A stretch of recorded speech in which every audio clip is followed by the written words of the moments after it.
Та бүхэн Апокалипто киног үзнэ үү? 2006 онд гарсан уг кинонд Майя соёлын уналт зэрлэг ёс заншлыг харуулснараа ихээхэн маргаан дагуулсан билээ. Гэхдээ энэ кино ямар бодис зүйлсээр суурилсан бол харин юун зохимол байсан бэ? Өнөөдөр энэ талаар ярилцах болно. Киноны онцлог зүйл бол жүжигчид нь бүгд Юкатиг Майя хэлээр ярьдаг. Энэ нь тухайн цаг үеийн үн төрхийг өгөх гэсэн орлого байсан юм. Мел Гибсон уг киног өмнө нь Passion of the Christ ийм арга хэрэглэж байсан билээ. Гол дүрийн Ягуар Пагийн дүрийг бүтээсэн Руди Янгблад нь өмнө нь мэргэжлийн жүжигчин байгаагүй бөгөөд харин Мел Гибсон түүнийг байглаас заяасан хүчтэй дүр төрхөөр нь сонгосон байдаг. Энэ нь кинонд илүү жинхэнэ зэрлэг мэдрэмж өгсөн гэж үздэг. Апокалипто кинонд бүхэлдээ Мексикийн ойд ботор зураг авсан. Бараг ямар ч CG ашиглагдаагүй бөгөөд өргөлийн зан үйлийг бүгд гараар хийсэн бодит декорацтай.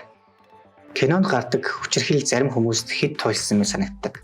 Майя соёлын шинжлэх ухаан, урлаг соёлын тал хөндөгдөөгүй гэж түүхчид шүүмжилсэн ч харин найруулагч хүнийг тухайн үеийн уналтын үеийн хар бараан байдлыг харуулах гэсэн гэж тайлбарласан. Ягуар Па бол амьд үлдэх, гэр бүлээ хамгаалах хүслийн бэлэгдэл. Кинонд дэх мөрөөдөл, амьтад, ангуурсал зэрэг нь бүгд гүн утгатай. Энэ бол зөвхөн түүхэн киноч биш, харин хүний зүүн совин төсвөр төвчээрийн тухай өгүүлбэмж юм. Киноны сүүлд Испани колонист буг харуулдаг.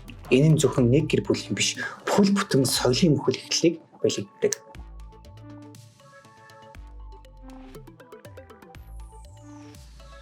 Эцэст нь гэж хэлэхэд Апокалипто бол үнэхээр мартагдшгүй кино.